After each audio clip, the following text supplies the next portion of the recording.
Actually, in 2017, there was an article published. The journalist's name is Emma Young. She wrote an article. We don't know her. I've never met her, but she wrote an article, and the title was "Iceland knows how to stop teenage substance use, but the rest of the world isn't listening."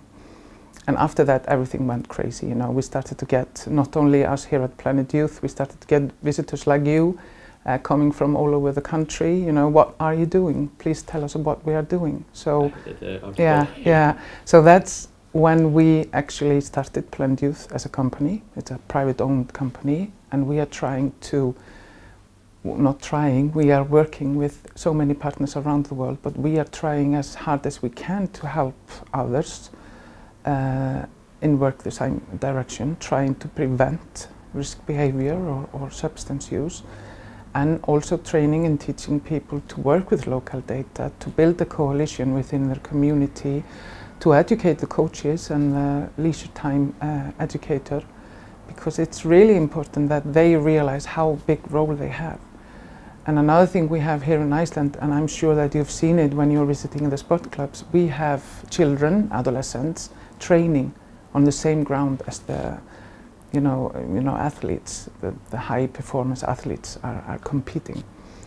And they are even coaching. We have, you know, like if you go to a soccer club in my neighborhood, you have the guys who are, you know, playing for the club on the highest level. They are also coaching children during the day. So it's a really strong connection. We don't have this high achievement academies for children. We have this, what I like to call, and we say often, you know, opportunity for everyone.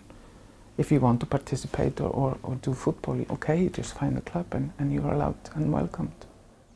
Sport clubs are, I would say, dependent on local community or municipalities. So we have so many sport clubs in Iceland, and you probably found out in your visit here, almost every neighborhood has its own sport clubs. And so they are quite independent, but they rely on funding from the municipality. And then we started in 2007 offering what we call leisure card.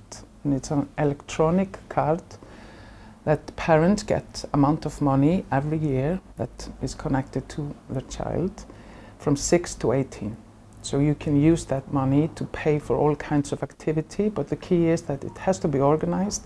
It has to have a really good structure with a grown-up person in charge. So that's also some kind of a quality control. So it's close to 500 euros you get every year to pay for the activity for your child. For each kid? Yeah, for each kid. And of course it's a lot of money, but it costs so much more to do nothing. And that's coming from the municipality. So Reykjavik, for example, offers close to 500 euros. And we have other municipalities. Almost all bigger municipalities in Iceland have some kind of leisure card, what we call it, you know. Something that is encouraging that you make sure that your child is participating in organized activity. We have other municipalities like in the west part of Iceland where it's just free to participate. You know, it's connected to the school, so it's something you do while you're in school.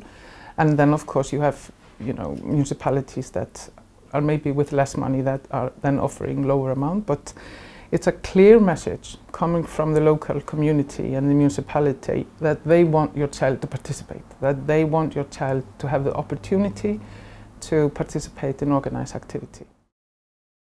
I don't think it's like one day someone said out loud, we have to do something about it. We saw that children who were participating in sport within organized sport clubs, you know, training, having organized activity, educated coaches, that's another thing that's really important.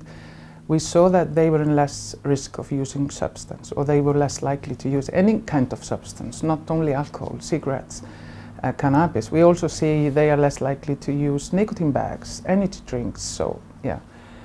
And then the focus was, because the free time, the spare time, the leisure time for adolescents is around 75–80% of their waking hours if we take 1 year. So the key there is to offer them organized activity, having something formal to do, and we connect it a lot with the schools. So when the schools are off in the afternoon, they are taken to sport clubs. When they are really young, we have a bus within the neighborhoods, and it's coming to the school, pick the kids up, take them to the sport clubs, and then when you're older, you of course then just walk yourself. So sport has for many years played a big role, I would say, in the prevention work, or the Icelandic prevention work here in Iceland. The Icelandic prevention model is something that we could call a description on what had been happening here in Iceland for the past, or more than 20 years, more than 22 years actually. We saw in the data, we had local data back in 97, 98, and we saw that Iceland had, we had youth drinking a lot. We had actually the assumption of alcohol was among the highest in Europe, in Iceland. And people started to say out loud it was not good, there needed something to be done. And that's how the Icelandic prevention model started. So by analyzing the data, doing research on what was going on in the children's life, and we mainly survey kids 15 to 16-year-old, we could see what were the risk factors and what were the protective factors. And we call it the 4 domains. We know that it's really important that our children are in good relationship and are feeling support and kind of monitoring from their parents. We saw the peer group effect, or the peer group is really important to look at, well-being in school, and then the leisure activities. And that's where sport in Iceland comes in, the big importance of sport as an organized activity for our children. We collect data, we hand out reports 6 to 8 weeks after we have collected the data, and we analyze the data on local level. So we can say that children within the school, or to parents, that your child who is participating in this he or she is feeling in that way, or we see lack of participants, and we see a high amount of substance use. And that's what we've been doing for many years here in Iceland. We visit with data, inform the parents, inform the people working within the municipality, within the sport club. I actually teach at the soccer federation, basketball federation, gymnastic, handball, and then I teach about the Icelandic prevention model. So also important that coaches realize how important role models they are within the children's life. And it didn't, it wasn't like that maybe 30, 40 years ago, Many of us learned how to drink while we were training soccer or doing tournaments around the country.